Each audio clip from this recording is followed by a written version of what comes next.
What's going on YouTube? Jamie the Kid 00 here, back with what I believe is Tournament Diary 17. I've got something a little bit different for you guys today. Today at Locals I played Chaos Dragons and I went 4-1, losing out to Cupcakey in round 3, I believe. Bitches! And then winning out every other round, and I will talk about those matches after the deck profile.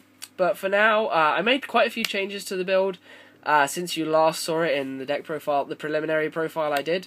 So let's just go through it and see the changes that were made. First off, I believe I only had 2 Darkness Metals in the build I showed you guys before. I ended up bumping up to 3 after testing.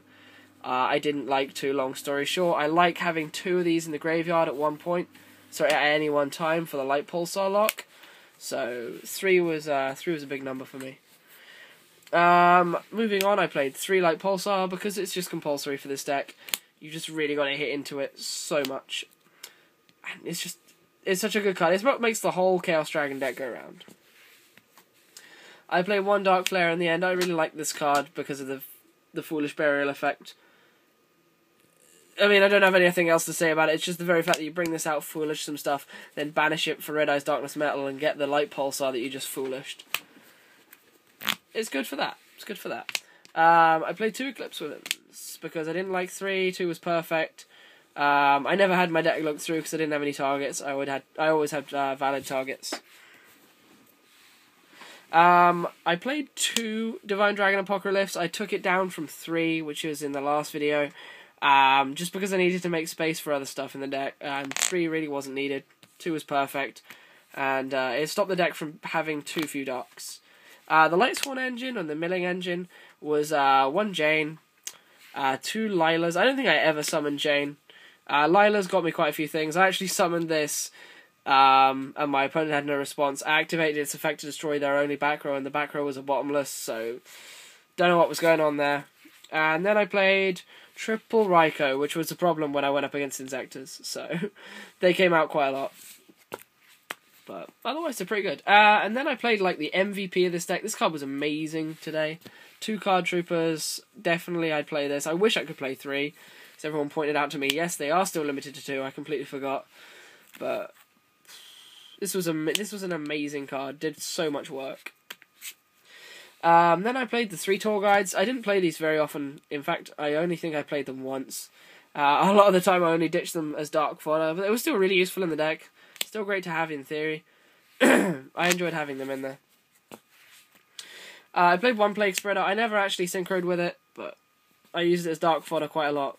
And I would have synchroed had I been given the chance, but I never really needed any of the synchros in my extra. And then for the big stuff, I played 1 Gauze, 1 Dark Armed, and 1 Lackluster Soldier, which I got out an unhealthy amount. Same with Dark Armed, actually. Onto the spells. I played the staples of Reborn, Dark Hole, Heavy Storm, Book of Moon, Future Fusion, which, funny story, literally every game where I lost the first round, I would literally go into game 2, open this in my opening hand, or I draw into it from like Solar Recharge or stuff like that, and then I just win. And then game 3, I would pretty much draw this again in my turn, and I draw this in like Heavy Storm their back row, and then just go Future Fusion, and just proceed to OTK from there. It was just crazy. And then for the rest of them, I played 1 Charge and 3 Solars. These were absolutely amazing. They were almost never dead. The one time they were dead was the time I lost, because I lost to Cupcakey by I just had 2 of these in hand. I ended up setting them as back row bluffs because there was just nothing I could do. And then onto the traps, I played 1 Call of the Haunted, 2 Torrential Tributes, 2 Solemn Warnings, and 1 Solemn Judgment. That's it for the main. Onto the extra, I played 1 Leviathan. Because my thought with Leviathan, I'm kind of glad I had it in this deck rather than Acid Golem, because my thought with this was, should I need an emergency Red Eyes, I could go Tour Guide, Leviathan Dragon, and then banish this for Red Eyes, so I thought that'd be a good idea. I played 1 Zen Mains. I never made him. Levier, I never made any of this. Giga Brilliant, 10 Tempo. I tested 10 Tempo. It was meant to be an out to Zen Mains, but I never used it. For the 4s, I played Maestroke. I made him once for game, but he's cool. I like him in theory. Utopia and Exabeetle. Again, a good theory card, but I never made it. I made it in testing on Friday, where I go to practice, but I never actually made it in tournament. One Ally Justice Catastor, one Orient Dragon, one Brionac, one Black Rose Dragon, one Thought Ruler. This was going to be Void Ogre Dragon, but I never managed to get one in time, so Thought Ruler. Scrap Dragon, and this was a 5-headed dragon. I borrowed one. This is the only card I pulled from the packs I won for coming second. Yay. But yeah, 5-headed. Onto the side. I played 3 Veilers. They went in against Inzektors. Didn't do much good, because all I faced was Thunder Kings in that Inzektor game. 2 Max Cs. They went in after I got hand looped game 1 by wind-ups. I never saw them. I never put in my Spirit Reaper. 2 MSTs. They went in game 1 against GBs. Mirror Force went in against GBs. Bottomless, if I can get to them. They went in against GBs, Dragon Mirror, stuff like that. These went in against Inzektors, and these went in against Inzektors. Alright, to talk about my matchups and how the day went. Round 1, I played a friend of ours who was playing Gladiator Beasts. Absolutely brilliant player. I had no idea game 1 that he was playing Gladiator Beasts, because he didn't get a single monster, and he just ended up dropping loads of back row, and eventually I managed to punch through it and to go for game. So going into game 2, I had no idea what to side, so I just sided some generic traps like Compulses. Then he showed me GBs and managed to get a War Chariot lock on me, and I just couldn't do anything. I lost that game pretty quickly.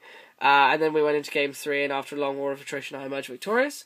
Game 2, I went in against the guy who actually plays dragons every single week for a Dragon Mirror match, and that went...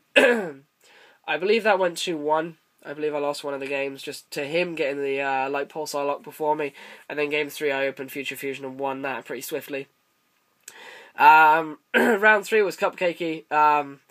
Long story short, game 1, I had a handful of boss monsters, and he had 2 Thunder Kings on the field. I think that you should tell them where you placed, where I placed, what you pulled, and where I pulled. Yeah, I'll tell them at the end. Game 4, just because he doesn't want me to forget him for once, I played up against a wind-up player. Again, that was the story of I lose game 1 to hand looping. Game 2, I open Future Fusion. Game 3, I open Future Fusion. I win. Then game 5, Inzektors, I lose game 1. Game 2, I open Future Fusion. Game 3, I open Future Fusion.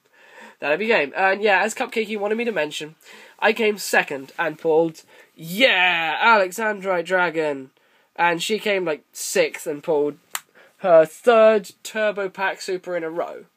Because she's been opening Turbo Packs and she just doesn't stop opening Supers. She's just ridiculous.